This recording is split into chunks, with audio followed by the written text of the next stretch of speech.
Moscow to see Esme through a very dirty windshield. Well, I'll actually get to see Esme through my own eyes, which is nice. And it's been a very long drive because I keep having to stop to take naps because I'm always tired. But luckily, I totally forgot about the time change. So really, it works out okay because I think I gained 15 minutes despite my 45-minute nap. So yay! I'm excited to go see Esme. She is holding an afternoon tea in my honor, which means like an entire social event that I have to be part of. It's been a long time since I've done one of those, and it's kind of exciting. But maybe also what's making me so tired. I don't know. Anyways, I have to see her soon. Yay! I know I've been collided. You're the one I have decided. It's one of my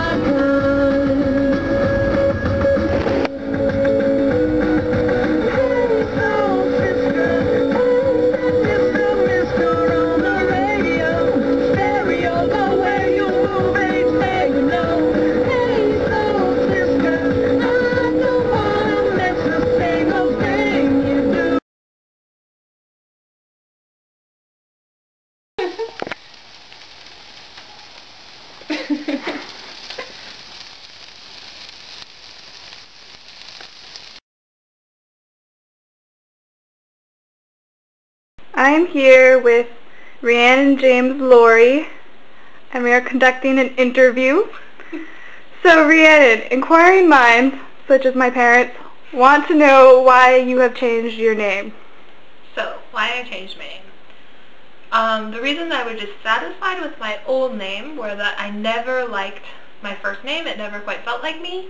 And I was just really upset about my last name not reflecting who I was, and that I came from two parents and not one, and why do dads get to own you and then husbands get to own you, and why do they get to put their names on you, and you know, the whole feminist thing. So then when I went to Washington and there were 1,000 Jamies everywhere, I got really annoyed and thought, I've got to do this. And for a while I was considering kind of other names, and I knew my last name had to be my mom's first name, Lori, and Hugh Laurie the actor has it, so it is a last name.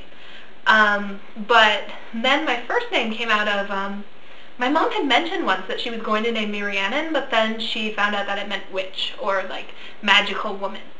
And at the time, I was really involved in Pagan Club, and what's more, just kind of like the idea of reclaiming the name that means witch. And so the day that I decided that I would be named Rhiannon, I then was first introduced to the Fleetwood Mac song of Rhiannon. So yeah, and then James is in there, so that I still have connection to Jamie. And that's the name. Pajama party! So Rhiannon, you recently found out that you were accepted to midwifery school. Would you talk about that? I will. So I want to be a direct entry midwife, which means that I won't be able to practice in every state because the laws vary, but there's an international accreditation, which is Certified Professional Midwife, which is very stringent. And then there's a variety of midwifery education accrediting council schools, MEAC. And of those, there's some that they've been accredited for years, they're very well looked upon. And of those, the one that I liked the best was Maternidad La Luz, which is in El Paso, Texas. So I've been kind of planning on applying there for ages now, but this last November, decided to try and do it, and I was trying to get in for March 1st. I was kind of hoping that that would get me out of having to do the rest of school right now, but they only had one spot left, and I think they filled it by the time my application got in. But I did my phone interview right before Christmas, and kind of at the end they just casually mentioned, and by the way, we think that you'd be a really good student, so yeah, we'd like to offer you an acceptance to midwifery school right now. It's like, what? Wow! And a little nervous because my acceptance package still hasn't come yet, but kind of hoping it'll still be there when I'm back so I can stop being paranoid. But it's a really great school. It's a year-long residential program where you're on call 3 24-hour shifts a week. You have classes other days of the week. You have a certain number of clients that you're on call for, so you are there with them. Even if you just come off a 24-hour shift, you're catching babies within the first couple months, so you kind of have to come in pretty advanced. You get a lot of clinical practice, which is kind of one of the problems of the other midwifery schools, like Seattle Midwifery School, which is now at Bastyr, and maybe it's changed a little bit as it joined that. You know, you do like 2 quarters of school before you then find a home birth midwife who's willing to let you attend some births with her. But most home birth midwives, if you're just a small practice, you're getting, 5 women a month, and then maybe one of those is comfortable as an apprentice helping out, whereas here this is a busy clinic with a lot of women who know that they're getting cheaper treatment because they have interns helping, of course, sort of supervised and everything. So, yeah, and at the end of the year, so it'll go from September 1st to September 21st, I will be certified in probably Texas, New Mexico, maybe Montana. I'm trying to figure out where I want to go. I could also work in Oregon, and depending on how things go, I might then try and stay longer and continue through another year to then get certified in California or some other places. But it's really exciting. Unfortunately, it's not until September. What do we do until then? I don't know. I'm deciding about that, I guess. Probably be in Bellingham in the meantime. Good place to be. Yeah. You have recently started a practice called Shiva Nata. What is that? Well, Nata is some language, this is terrible, some language, it means dance. It might be Hindi for dance or Sanskrit. So it's dance of Shiva. And there was basically this man, Andre Lapa, and I might be totally ruining this because I don't actually know the whole story. I'm a total beginner. But I know that Andre studied under a bunch of different people who are doing this ancient dance in various countries, and then kind of synthesized it, being an engineer, and looked for the math and patterns behind it, and made it into something that's both modern and ancient. And it's, you can look at it as just like brain training to teach you how to be better coordinated. You can look at it as brain training to get you amazing epiphanies. You can look at it as like almost a spiritual practice. It's kind of like yoga that way. It's like one of those things that just feels good, and it really is kind of a type of yoga. It comes from the yogic tradition more broadly.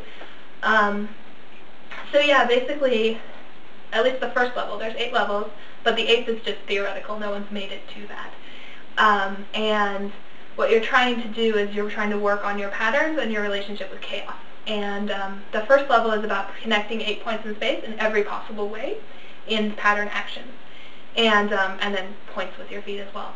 And then the second level is about breaking out of the ways that you learn to do that. And the third level is about breaking out of the ways you learn to do that. So it's just constantly kind of deconstructing these patterns you have in your life. And all of our life is patterns. We're just repeating the same cycles over and over again. You find your boyfriend who reminds you of your father, who is a lot like your grandfather, and then you get a new boyfriend and you think he's totally different, and it turns out he's exactly the same. And so it's kind of bringing consciousness to these patterns, because our brains are really good at extrapolating. So, oh, I'm figuring out more patterns, I'm seeing patterns more often. And when you just kind of give it training in doing that and completely getting confused, just overwhelming it is the idea behind it. You're not supposed to be going through, you do want to master each level, but you're not supposed to just be amazing at it right away. You're supposed to push yourself to the point where you get really frustrated and screw up, and then that's where you hit into your patterns. How is it you learn? How do you interact with things that are hard?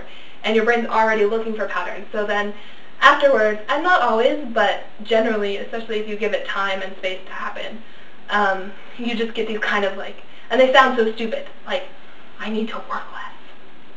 And how many people have said, I need to work less? Or like, we're all connected. And you're like, duh. But the thing is, you're actually understanding it for the first time. And so Javi Brooks, who's the person who taught me, she calls it hot buttered epiphanies.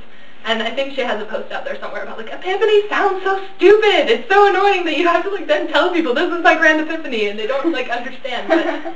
But they're really great. And she used it to, I think she used it to quit smoking and to learn German and some other things that she was just having so much trouble with, that then when she started doing Shiva Nata regularly, all of a sudden she just got them. And I haven't been doing it that long, but I'm really starting to see places in my own life where it's more easy to build a relationship with what's going on instead of just letting it be this big, huge, scary mess, at the very least. So, yeah. That sounds really cool. Do you think you could give us a demonstration? I could. Rule number 1, you can wear pajamas while doing Shiva Nata. So, this is part of the first level, horizontal.